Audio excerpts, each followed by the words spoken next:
All right, so joining me now, we have Zach and Diana of Team Scorpios. Welcome, welcome. Thank you. Happy to be here. It's nice to be here. How's your open sauce been so far? Well, it's been a little bit on fire, and now it's a little slow. So, but the Friday night party was quite excellent. They really improved it this year. I was here yesterday with my niece and nephew, so today is my first day here in full robot capacity, and I am having a wonderful time. That is awesome to hear.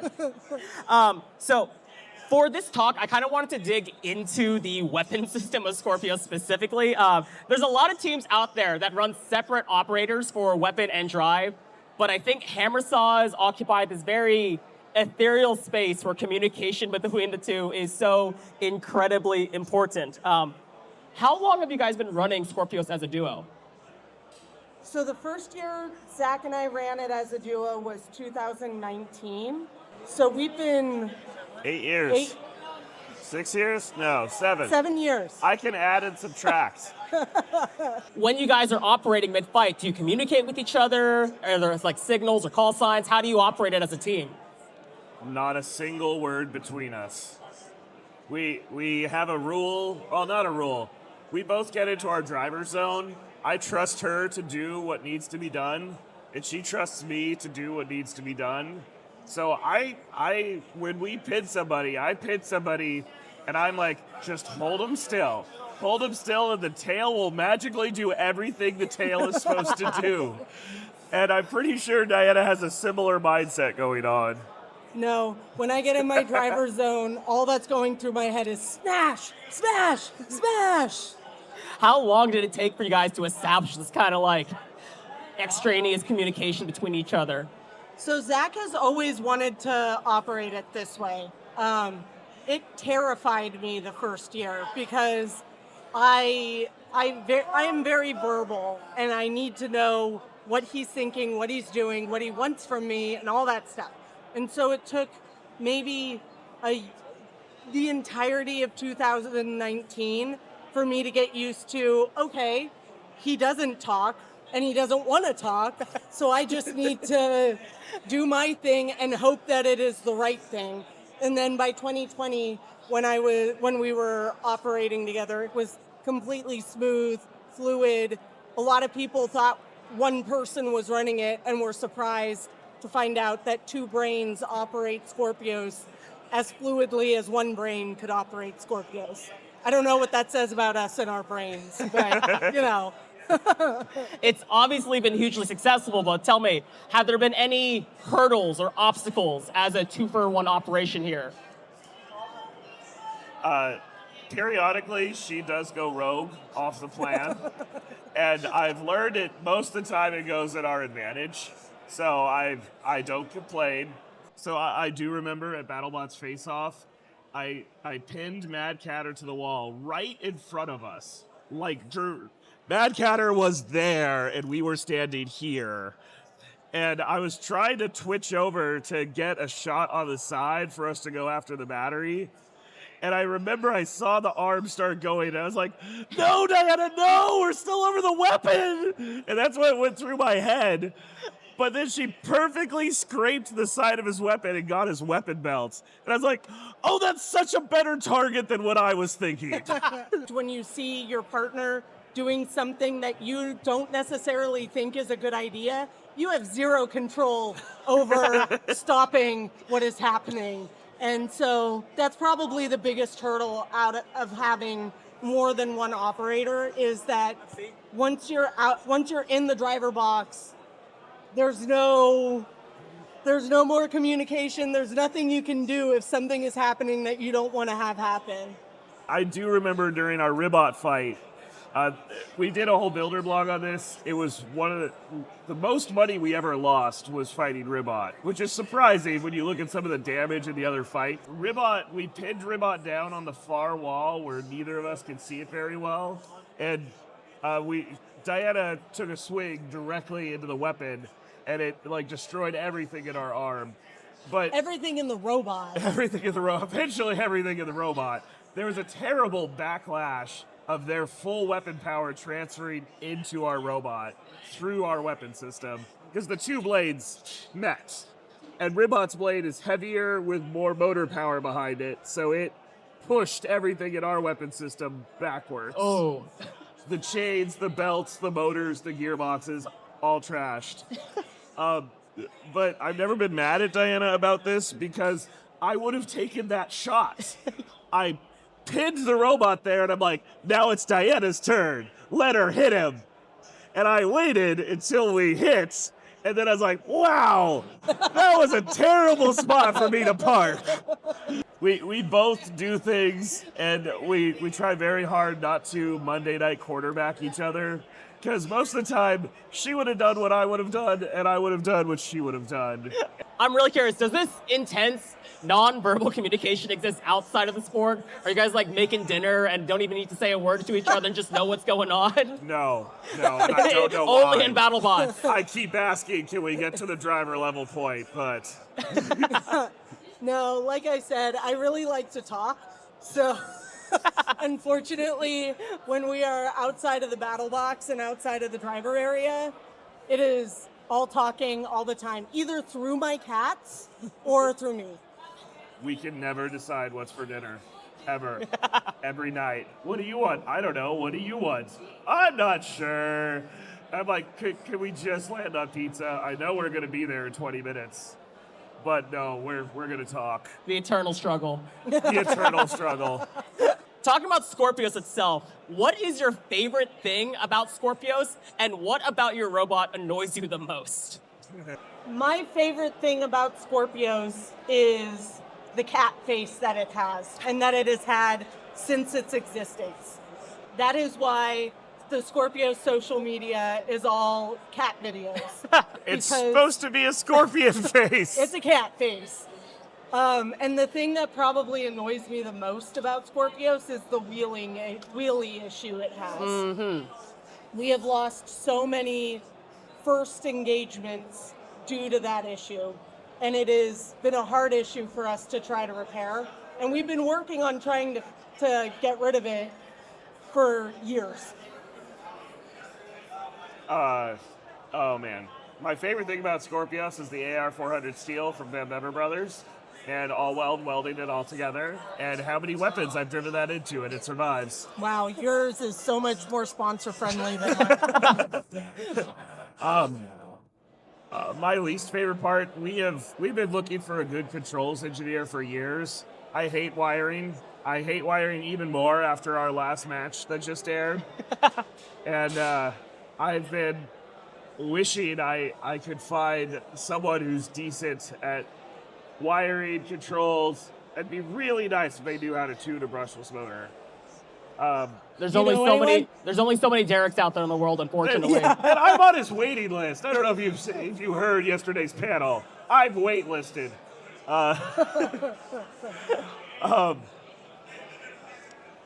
But I don't know. I guess least favorite part would be Most annoying part. Trying to change my wedge configuration after the batteries are loaded. Some robots like Whiplash and Ingame can change their wedgelets in the battery tent, or even like right before weigh-in. It takes us 2 hours to do that on Scorpios, because you have to unload the batteries, unload the electrical box, and then you can change the wedge. And then you need a flat surface so that you can ensure the wedges are evenly placed on both sides. So he needs a spa day to change the wedge. It sounds like a process and a half. Yes. it is. All right, we're gonna wrap this up with some BattleBots hot takes. Okay. What is one aspect of the sport that you hate the most? They keep changing the rules. Can you elaborate? Well, first off, back in Season 5, they went from 3-3-3 for damage control and aggression to 3-3-5, but they didn't tell any of us until we got there. And I was like, wait, you can't change the rules after I built the robot. And then we showed up to Pro League, and they were like, yeah, we're getting rid of, it was either control or aggression. I'm like, what? and Norwalk runs different rules than Battlebots. And so every time I talk to fans, people now always have a different interpretation of who should win what fight. And it all matters of what rule set you're looking at. And I'm just stop changing it. The robots fight. The one that's less dead wins. It should be that simple. So the professional me feels very much the same as Zach there. I personally struggled very hard to figure out who was supposed to win certain matches when I was there as a builder watching the fights live, unless someone tapped out or whatever. The thing that annoys me the most, though, is that I can't bring my cats with me in the pit area. It's probably for the best.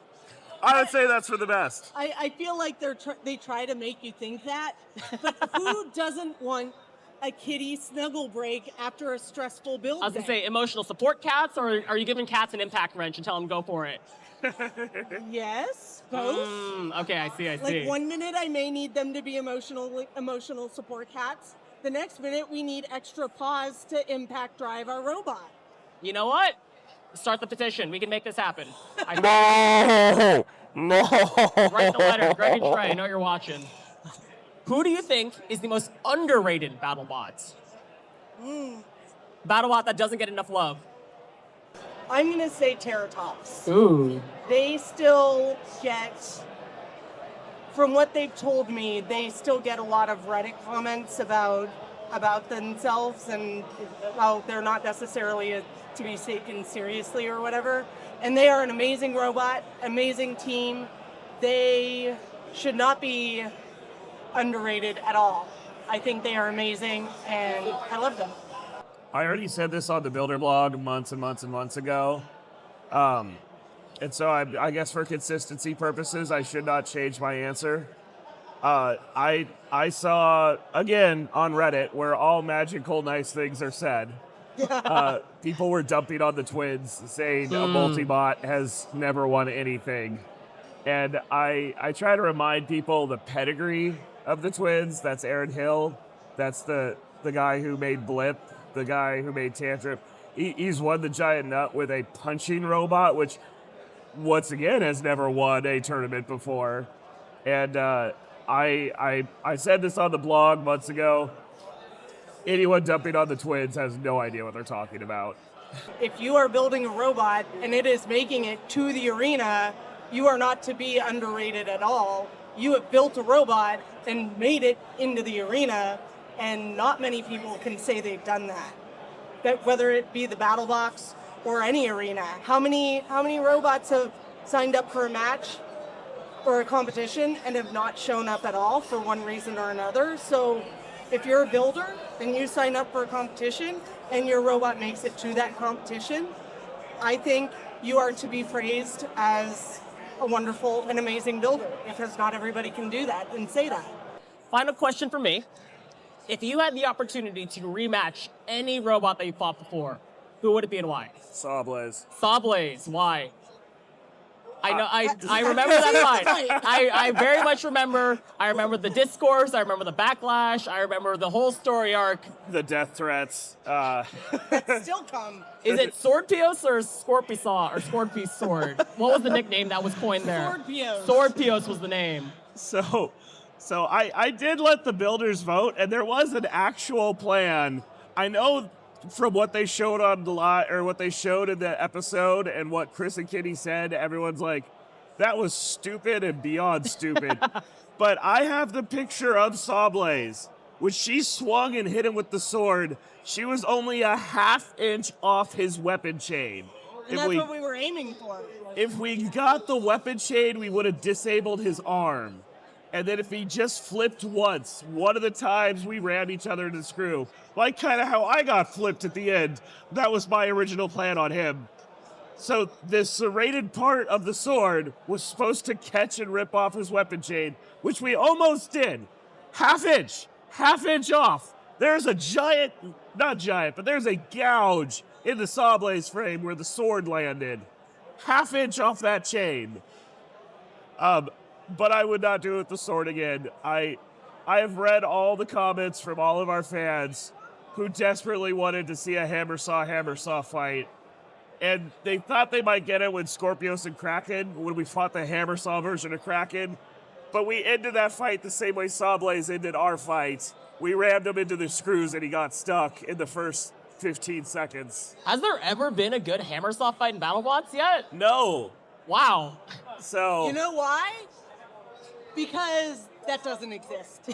Because they're really hard to build. And to find two teams crazy enough to build them is hard.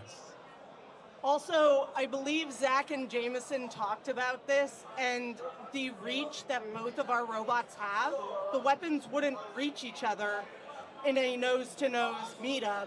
So we'd have to rely on one of the robots or the other getting to the side or the back to get anything juicy.